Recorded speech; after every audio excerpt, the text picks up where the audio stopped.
Thanksgiving at our house always came with an agenda though, no one ever said it out loud. The turkey was perfectly golden, the wine glasses sparkled, and Dad's stories flowed like champagne. And just like every year, he found a way to bring her up, my sister, the crown jewel. "Your sister just bought a gorgeous home," he announced, like he was revealing royalty. "When will you catch up, Stella?" Everyone laughed. Except me. I didn't flinch. I didn't sip my wine or look away. I just smiled. Calm, direct. "I did," I said. "I just didn't invite anyone who doubts me." The room went still. Forks paused midair. Eyes snapped toward me. And in that moment, everything they thought they knew about me started to shift. There's something almost theatrical about the way Thanksgiving unfolds in our house. Every detail feels rehearsed, like we're all actors hitting our marks on a set that hasn't changed in decades. The dining table is always dressed the same. Cream linen, crystal stemware, silverware, polished like heirlooms. Mom moves with military precision between kitchen and dining room, adjusting a napkin here, fluffing a pillow there. She smiles through it all, but it's the kind of smile that says, "Stay in character." Dad plays his part-toothed charismatic host with a booming voice and a memory full of anecdotes. Only his stories are never really about the whole family. They orbit around one person. My sister. Kara. She doesn't even try to downplay it anymore. She walks into the room like it's a red carpet. High heels, perfect blowout, designer coat. And why wouldn't she? Every time she enters, the spotlight finds her. And me? I'm Stella, the one who brings wine and carries the folding chairs in from the garage, the one who listens more than she speaks, who always gets asked, "Still working that same job?" Or, "Did you ever finish that certification thing?" They don't mean to be cruel. At least, I don't think so. But the questions aren't really questions, they're placeholders. A polite way to skip over the parts of me they don't understand. Or worse, don't want to understand. It's always been like this. Kara gets the big moments.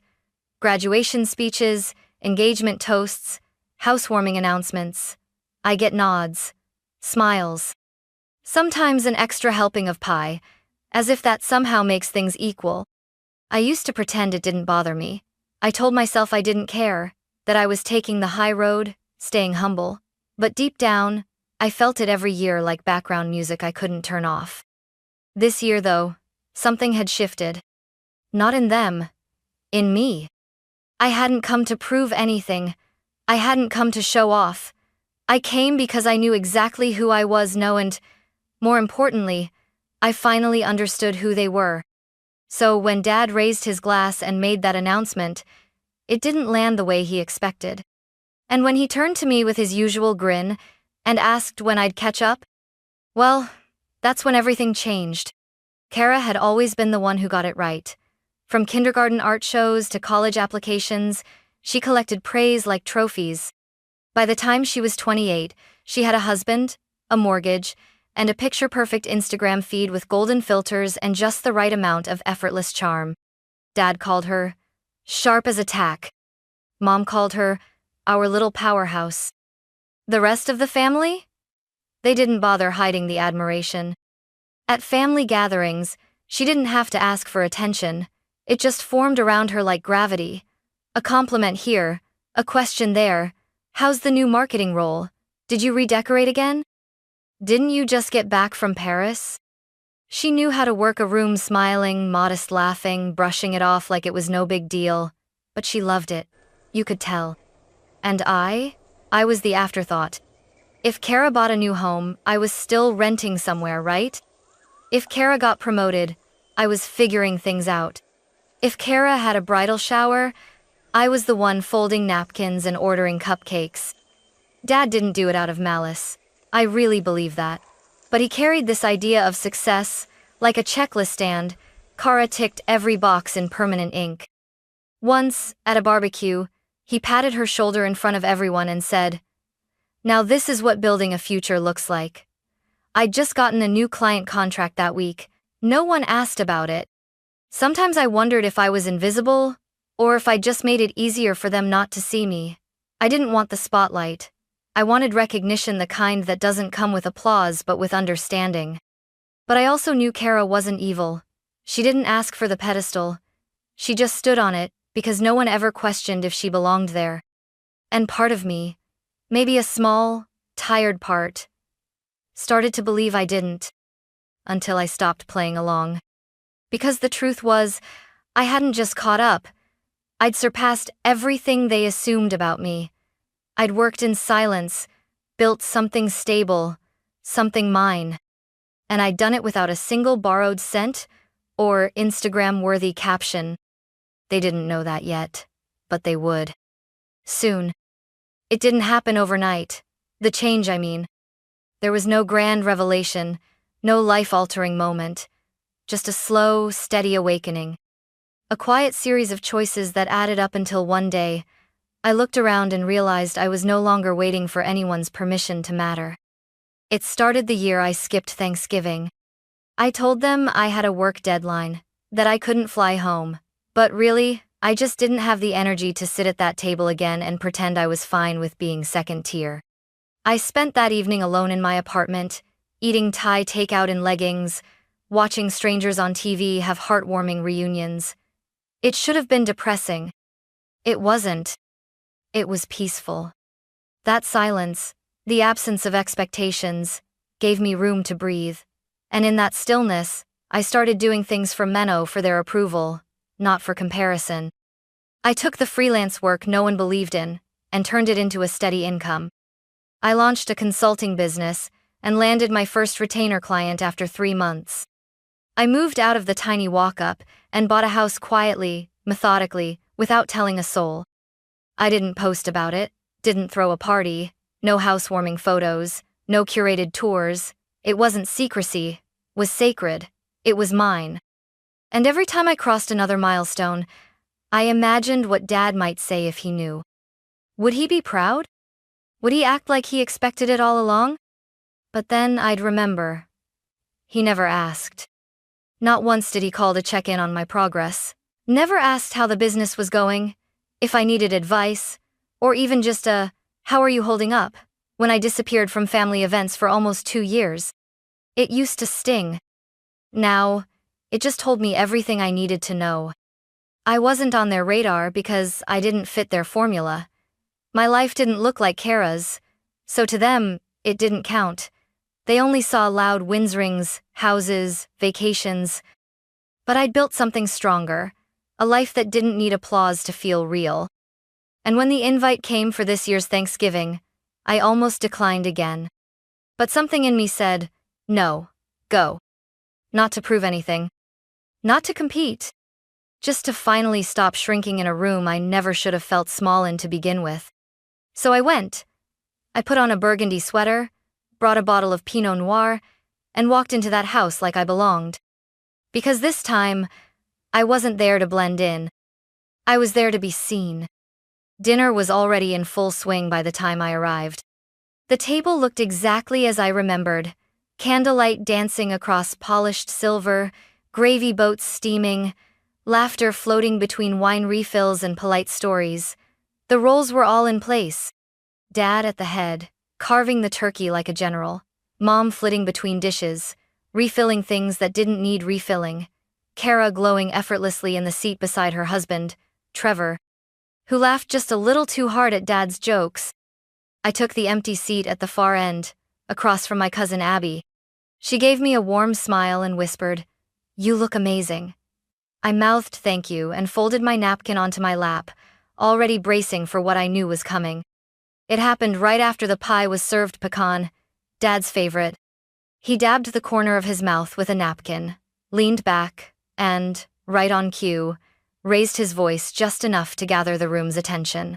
"Well, your sister has some big news," he announced proudly, looking toward Kara with a grin that bordered on smug. "She just closed on a gorgeous new home. 4 bedrooms, a wrap, a round porch, granite everything." "Oh wow," Aunt Carol gushed. "That's amazing, Kara," chimed in Trevor's mom. "She's just always ahead of the curve," Dad added, then his voice light, but pointed turned toward me. "Stella, when are you going to catch up, huh?" There it was. I felt every eye turned toward me, some amused, some expectant. Even Kara tilted her head, like she was waiting to see if I'd give one of my classic vague answers. For a second, I just looked at Dad. Not with anger, but with something quieter. Something that made him shift in his chair before I even opened my mouth. I smiled. Not bitter, not forced. Just settled. I did, I said evenly, my voice cutting clean through the hum of the room. Dad blinked. You did? I reached for my water glass, took a sip, then looked around slowly. I just didn't invite anyone who doubts me. That was the moment. It didn't explode, it landed. A silence fell across the table, not loud, but sharp. Kara's fork hovered midair, Trevor's brow furrowed slightly. Aunt Carol looked confused, like she missed a punchline. But I didn't explain. I didn't rush to fill the space. For once, I let them sit in it. Let them feel what it was like to not already know my story. It's strange how powerful one sentence can be, not because it's loud, but because it breaks something open. I did. I just didn't invite anyone who doubts me. I hadn't meant for it to land like a grenade, but the silence that followed told me it had. Dad's eyes narrowed ever so slightly. Kara lowered her fork slowly, her lips parted just enough to show surprise. Even Mom, who usually stayed out of these exchanges, paused mid-pour of sparkling cider. I didn't flinch. I didn't smile to soften it. I just sat still, letting the moment stretch, letting it breathe. Dad gave a short laugh, one of those tight, dismissive ones he uses when someone steps out of line. Well, he said, waving a hand like he was brushing away a fly. That's cryptic. It's not, I said calmly. You asked a question. I answered it. He glanced around the table like someone trying to reclaim control of a room that had quietly slipped away. So, what? You've bought a house? His tone made the word house sound exaggerated, like it was an inside joke I wasn't in on. I have, I replied, taking a sip of wine. About a year ago, actually. Mom blinked. A year? She echoed. Why didn't you say anything? I guess, I said, meeting her gaze. It never came up. The words landed like a quiet verdict. Not cruel. Just true. I could see Kara processing it now, mentally scanning for clues she'd missed. I hadn't posted it online. I hadn't invited anyone. There were no welcome mats, no just closed selfies. Because it wasn't for them.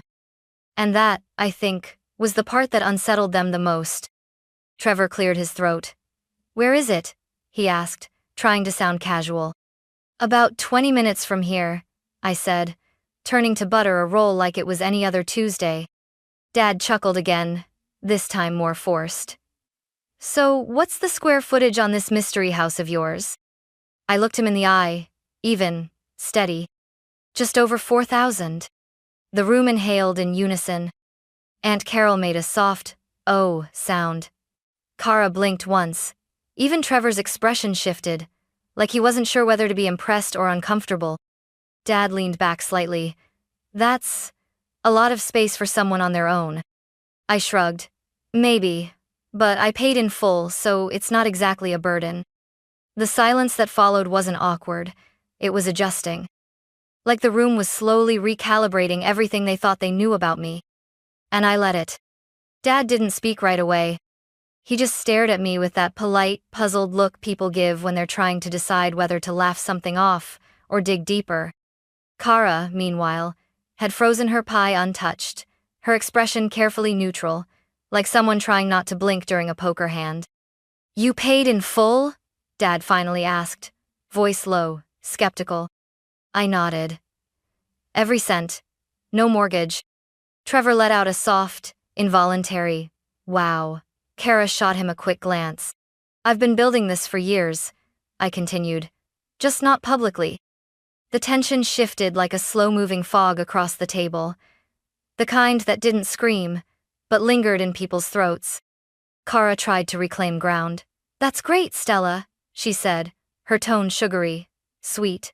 But buying a house is a big deal? You didn't want to share that with your family? I turned to her calmly. You mean the family that only ever asks how close I am to being like you?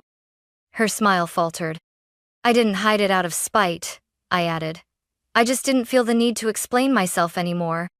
There was no raised voice, no sting, just clarity. Dad tried again. So what kind of work are you doing now? I thought you were freelancing. I was. Now I run my own consultancy. I have 6 clients under retainer. Mom finally broke her silence. 6? She asked. Not disbelief, something more fragile, like realization. I nodded. I've been financially independent for a while now. Dad shifted in his chair. Well, Kara's house is in a fantastic neighborhood. Great schools, great investment. Trevor nodded robotically. Kara sat a little straighter. Oh, totally, I said lightly, although technically it's not her name on the deed. The room paused like someone had hit a mute button. Kara's expression cracked for the first time. Excuse me? It's just what the records show, I said. Trevor signed the mortgage. It's public info, you know. Registry of Deeds. Trevor's face flushed. We're married, he said quickly. It's our house. Of course, I said, voice neutral. But we both know how banks work. Kara's jaw tensed. Why would you even look that up? I didn't, I said. Someone sent it to me months ago. Said it was funny how I was always the one being compared when I was the only one not owing a bank anything. Dad held up a hand. Okay. This is getting out of hand. No, I said, still calm, still centered. It's not. It's finally honest. And that was when I saw it. The flicker of something behind Dad's eyes. Not anger. Not disappointment. Doubt. For the first time, he wasn't sure who the golden child at the table really was. Kara crossed her arms, her voice tight. I never asked to be compared. I nodded. Neither did I. But it happened anyway. Every holiday, every birthday, every backhanded compliment. The room was so quiet I could hear the faint hum of the fridge in the kitchen. I wasn't attacking. I was just done pretending. I built something real, I said. I just didn't need an audience to clap for me along the way. No one moved. Not yet. But something in the air had cracked open, and for the first time, I wasn't the one being explained away. Dad looked like he wanted to say something to regain control, but the words wouldn't come. Kara, on the other hand, had gone rigid, her hands clenched under the table. Her voice, when it came, was low and tight. You know, she said, for someone who didn't want attention, you sure timed this pretty perfectly. I tilted my head. I didn't time anything. You asked when I'd catch up. I simply answered.